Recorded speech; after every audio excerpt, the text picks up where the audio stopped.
Hello, welcome to Web of Stories. My name is Melinda, and this is the last in my long line of videos that I am filming in one day. I did want to get this tag done while I still had good hair. And I am doing the Wildest Dreams tag, and I was tagged by Suey at Suey's Book Banner, and she was tagged by Uncommon Reader. I'm not sure if Uncommon Reader created this tag or not, but there you go. And this is in your wildest dreams. There are 5 tags plus tag others, so let's go. The first one, your fantasy time and place to read a book. When it's quiet. As I've talked about before, I live in a noisy house, so I frequently have to put my noise canceling headphones on and then put like ambient noise or something on there to kind of block out whatever they're watching there or whatever's been going on, just to have some quiet to sit and read. I also really like to read on stormy days. We don't have a lot of stormy days in the Pacific Northwest, but on the rare occasion that we do, I mean, we have rain and stuff, but we're wimps. We can't handle weather like that. Come on. But on the rare occasion that we do have some kind of storm, windstorm, snowstorm, whatever, I'm reading because that just feels cozy and warm. Okay. Your fantasy personal library, or personal library if you have attained your fantasy. I would like bookshelves. I do not have enough bookshelves. My husband bought me 2 Christmases ago, bought me 2 bookshelves. I have one, and then I also have another bookshelf for when I begged for a bookshelf from him. So he got a broken bookshelf from his brother's bedroom. So I have those 2, and then for Mother's Day, he got me my little immediate TBR bookshelf. That's it for bookshelves that I own. And I desperately need more bookshelves. So I would want bookshelves. I'd also like to I'm kind of torn between the idea of having bookshelves out in the public area of my house, which is where I have my keeper shelf, because I think that that's sort of like art. It's an expression of who you are. I'm torn between that and then having a room just dedicated to reading. I don't know which one I'd want, but bookshelves. That's what I want. I want bookshelves. Okay, imagine you have decided to build a bookshop. What would you call it? I don't know what I would call it. I am horrible at thinking of names. Simply horrible at doing it. I don't know what I would call it. I'd probably call it Melinda's Books. Something like that. Would you sell new or secondhand books? I would sell both. I think I would sell both. You know what? If I had to choose one or the other, I'd probably go secondhand. Just because it reminds me of the bookstore I grew up going to, the Reader, the one in Salem? I can't remember, but I love going there when I'm in Salem. Yeah, the Reader's Exchange. I'll have to look up the title. The name of the bookstore I can't even remember, but it's one of my favorite bookstores. It's in Salem, Oregon, West Salem. Okay, would it sell anything else? So a lot of people say that they want like a little coffee shop. I want a wine bar. Not because I want to drink wine. I don't even drink much anymore at all.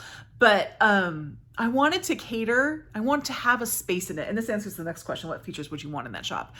I want it to have a space to cater to book groups.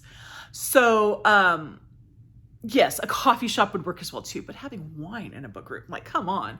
But I'd like to have little like alcoves or little areas, or maybe even little separate rooms with couches and stuff where people could come and have book clubs. I'd like to have a nice central place for book clubs.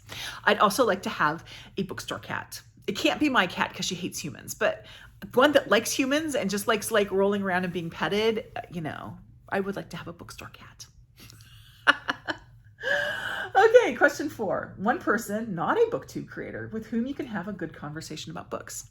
I talk about her all the time, my bookish best friend. We've been friends for over 20 years, and we talk books all the time. Like, we text each other several times a week talking about books. We always know what the other one's reading. I will text her and I'll say, this is not a book for you. And she will text me. It's just like, this is not a you book. Or you have to read this book. You have to read this. We're always talking about books. So that's bookish best friend. I also have a couple other friends. They comment on here a lot. So you might see them in the comments. My friends Karen and Kim. I always talk with them about books too. So yeah, I'll talk about books with anybody. Come on. I'm a book person. Anybody. You don't have to have a Booktube channel. I will talk to anybody about books. Okay, question 5. If you won £1 million, I'd go to Blackwell's or other currency. And you could only spend it on books or book-related items. How would you spend it? So, how would I spend it? Or how would I like to spend it? Because those are two different questions. How I would spend it is I would go crazy like a sailor on shore leave and buy just everything at once. And it would all be gone. And then I'd be like, why do I have these books? That's what I would do. Let's be realistic. What I would like to do is to set it up so I have just a certain amount and I can spread it out over a long period of time and do it that way and just kind of get the books that I really, really want and I want to keep and, be really mindful about it. That's what I'd like to do. Is that what would happen in this unrealistic scenario where I have $1 million to spend on books? Of course not. I would just go crazy. But, I would probably buy bookshelves. First of all, forget the books. I would buy bookshelves. And then I would buy books to fill it up, but I'd probably all do it in one mad spree. So that's not what I want to do, but that's what I would do. Okay, finally, tag others because we want to hear about your wildest dreams. This one has been around for a while, but I am going to go ahead and tag 3 people. And I apologize now if you have already done it. I will put it back if I know you've already done it, but I'm not sure. So I'm going to do the best. The Mild Rumpus. Have you done this? If not, I want to hear about your wildest dreams. Jennifer at Jennifer Loves Books. I'm pretty sure you haven't done it. I want to hear about your wildest dreams. And Sue Jackson. I always say, this was one of the reasons why I started this stick thing is because I was like, poor Sue. I'm tagging her and everything. So I'm like, this way I'll kind of even out who I'm tagging and I still draw Sue almost every time. So Sue Jackson. What are your wildest dreams? There you go. And of course, if I didn't call your name and you haven't done this, please do it because it is a lot of fun. And hopefully, I'm not the only person who would just blow $1 million at once in books. But anyway, I am getting giddy because I have been making videos for almost 2 hours now.